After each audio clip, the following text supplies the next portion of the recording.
Assalamualaikum teman-teman semua. Kenalkan, kami dari kelompok 1 dan 2 dari ruang R02 yang akan menjelaskan tentang tradisi mandi safar yang ada di Provinsi Jambi, tepatnya yang ada pada Kabupaten Tanjung Jabung Timur dan sekitarnya. Nah, tradisi mandi safar di Jambi adalah upacara ritual yang dilakukan oleh masyarakat Melayu Jambi setiap bulan Safar, yaitu bulan kedua dalam kalender Hijriah. Tradisi ini bertujuan untuk membersihkan diri dari keburukan dan menolak bala atau musibah yang diyakini datang pada bulan Safar. Mandi Safar adalah bentuk usaha spiritual masyarakat setempat untuk memohon perlindungan dan keberkahan dari Allah Subhanahu wa taala agar dijauhkan dari mara bahaya, penyakit serta nasib buruk. Ritual ini biasanya dilakukan di sungai atau pantai karena ia dianggap memiliki kekuatan untuk menyucikan diri dan menghilangkan energi negatif. Proses ini sering diawali dengan doa atau zikir bersama yang dipimpin oleh tokoh adat atau ulama setempat. Setelah itu, peserta akan secara simbolis mencelupkan tubuh mereka ke air atau disiram dengan air yang sudah didoakan. Selama upacara, seringkali ada persembahan seperti makanan tradisional yang disiapkan untuk kemudian disantap bersama sebagai bagian dari acara sosial. Tradisi ini tidak hanya memiliki makna spiritual, tetapi juga menjadi ajang berkumpul dan bersilaturahmi bagi masyarakat. Tradisi mandi safar juga mengandung pesan untuk menjaga keharmonisan dengan alam, khususnya sungai yang memiliki peran penting dalam kehidupan masyarakat pada Provinsi Jambi. Nah, dalam tradisi mandi safar di Jambi, ada beberapa rangkaian kegiatan yang dilakukan. Berikut adalah kegiatan utama yang biasa terjadi pada tradisi mandi safar. Yang pertama, pembacaan doa dan zikir. Acara dimulai dengan pembacaan doa-doa atau zikir yang dipimpin oleh tokoh agama atau pemuka adat. Doa ini ditunjukkan untuk memohon perlindungan agar dijauhkan dari musibah dan mara bahaya. Yang kedua, ada persiapan air untuk mandi. Air yang akan digunakan dalam proses mandi seringkali diambil dari sumber tertentu seperti sungai atau laut karena dipercaya memiliki kekuatan untuk menyucikan diri. Yang ketiga, ada ritual mandi atau berendam. Setelah doa selesai, para peserta kemudian melaksanakan ritual mandi atau berendam di sungai atau pantai. Mandi ini dilakukan secara simbolis untuk membersihkan diri dari segala hal yang buruk. Yang keempat, ada pemberian persembahan. Dalam beberapa acara mandi safar, ada juga tradisi memberikan persembahan berupa makanan yang dipersembahkan sebagai tanda syukur. Makanan ini kemudian dibagikan dan disantap bersama oleh seluruh peserta yang mana menciptakan suasana kebersamaan dan silaturahmi. Yang kelima, ada pagelaran seni dan hiburan tradisional. Selain proses ritual, beberapa daerah juga mengadakan pagelaran seni dan budaya seperti tarian, musik tradisional, atau pantun. Ini dimaksudkan sebagai bentuk perayaan kebersamaan dan rasa syukur. Yang terakhir itu ada doa penutup. Setelah semua rangkaian kegiatan selesai, acara ditutup dengan doa sebagai ungkapan syukur dan harapan agar seluruh masyarakat diberkahi keselamatan dan kebahagiaan dalam menjalani kehidupan ke depan.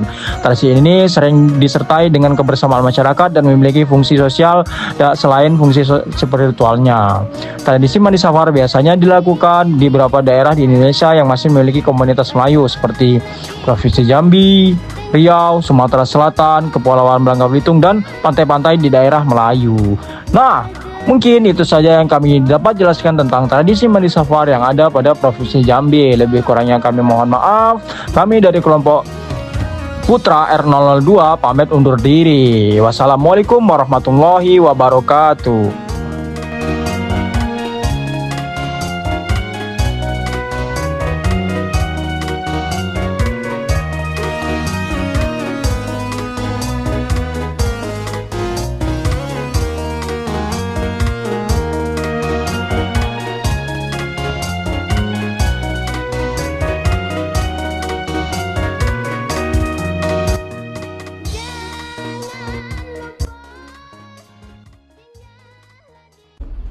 Assalamualaikum warahmatullahi wabarakatuh.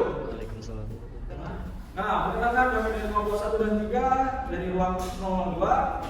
Saya dengan saya sendiri, Raihan Andris, kawan dengan akhirat NIM 052, dan teman-teman saya.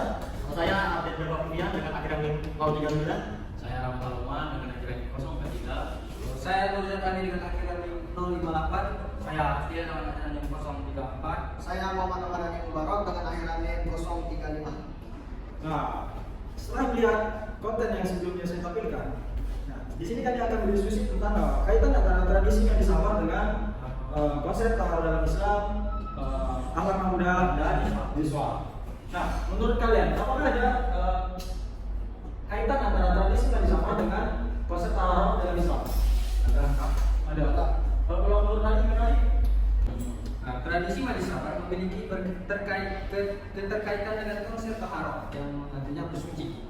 Dalam Islam, walaupun keduanya memiliki tujuan, makna, dan asal-usul yang berbeda, konsep taharah dalam Islam adalah sebuah prinsip yang mengatur tentang kesucian atau kebersihan jasmani dan rohani sebagai persiapan untuk melaksanakan ibadah.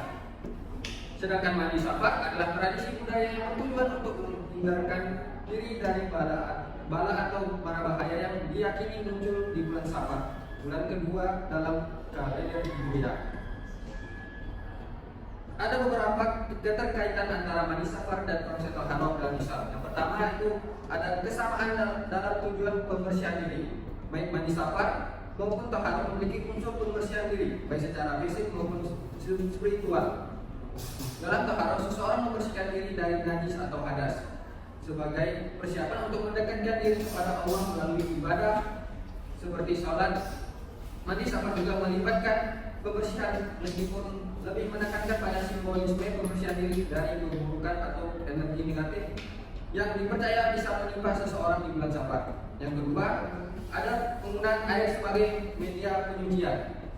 Dalam taharah, air adalah elemen utama untuk menyucikan diri, baik melalui wudhu, mandi wajib atau membersihkan najis. Dalam Islam, air adalah alat utama penyucian karena sifatnya yang dianggap menyucikan dan murni atau mutahhir. Dengan demikian juga dalam mandi safar, air dari sungai atau laut digunakan sebagai media untuk menghilangkan keburukan. Keduanya menunjukkan bahwa air memiliki peran penting dalam membersihkan dan menyucikan baik secara fisik maupun simbolis. Yang ketiga, ada keterkaitan spiritual dan upaya mendekatkan diri kepada Allah. Dalam taharah, tujuan utama adalah agar seseorang berada dalam keadaan suci untuk beribadah dan mendekatkan diri kepada Allah. Setiap ibadah dalam Islam menuntut keadaan suci, baik fisik maupun spiritual. Sementara mandi safar bukanlah ibadah yang disyariatkan, tetapi dalam pelaksanaannya masyarakat biasanya memulai dengan doa atau zikir bersama yang berfungsi sebagai permohonan kepada Allah agar dilindungi dari segala bala dan musibah. Doa ini mencerminkan upaya spiritual untuk meminta perlindungan Allah, sebuah praktik yang mirip dengan tujuan taharah dalam mencapai kemurnian spiritual. Jelas sangatnya. Tadi jelas. Kalau Afri gimana Afri? Dalam konsep taharah? Saya itu. Yang pertama adalah perbedaan dalam syariat dan hukum Islam. Taharah adalah bagian dari syariat Islam yang wajib dan harus dipenuhi dalam ibadah tertentu seperti salat, puasa, baik langsung dengan agama. Sementara itu, mandi safar adalah tradisi lokal yang berkembang dari adat dan kepercayaan masyarakat Melayu yang menganggap bulan Safar sebagai bulan yang rentan terhadap bala atau malapetaka. Sehingga beberapa ulama melihat bahwa mandi safar tidak berlandaskan syariat, melainkan tradisi budaya yang bisa dilakukan asal tidak bertentangan dengan ajaran Islam. Selanjutnya ada makna mandi safar dalam perspektif Islam. Banyak masyarakat Melayu, terutama di Jambi, memandang bulan Safar sebagai bulan yang penuh cobaan atau kesialan. Oleh karena itu, mereka melakukan safar untuk menghindari potensi bala atau malapetaka. Namun, dalam ajaran Islam, semua bulan adalah ciptaan Allah yang baik dan tidak ada yang dianggap sial atau membawa malapetaka. Islam melarang umatnya untuk percaya pada tahayul atau hal-hal yang menganggap suatu waktu tertentu sebagai sumber kesialan. Baik, selanjutnya adalah makna doa dan niat dalam tradisi dan toha.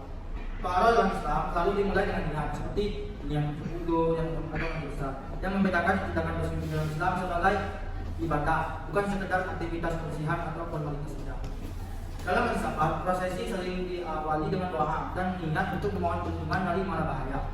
Meski mandi safar bukan merupakan ibadah dalam Islam, niat dan doa yang dipanjatkan menunjukkan adanya usaha untuk meminta pertolongan Allah yang memberikan kesan spiritual meskipun dilaksanakan dalam konteks budaya. Nah, berarti secara keseluruhan mandi safar dan taharah memiliki kesamaan dalam menggunakan air sebagai media yang membersihkan diri serta adanya doa dan niat sebagai upaya mendekatkan diri kepada Allah. Nah, untuk yang selanjutnya menurut kalian ada atau tidak sih kaitan antara tradisi mandi safar dengan dalam konsep alam muda atau alam yang mulia? Ada. Menurut nama? Mungkin ada pertama yang mungkin kebersamaan dan silaturahmi. Karena mandi safar ini dilakukan secara bersama-sama oleh masyarakat sebagai sebuah upacara komunal di mana seluruh anggota masyarakat berkumpul ini juga mencerminkan akhlak yang mudah dalam bentuk silaturahmi dan ukhuwah, yaitu persaudaraan yang sangat dianjurkan dalam Islam.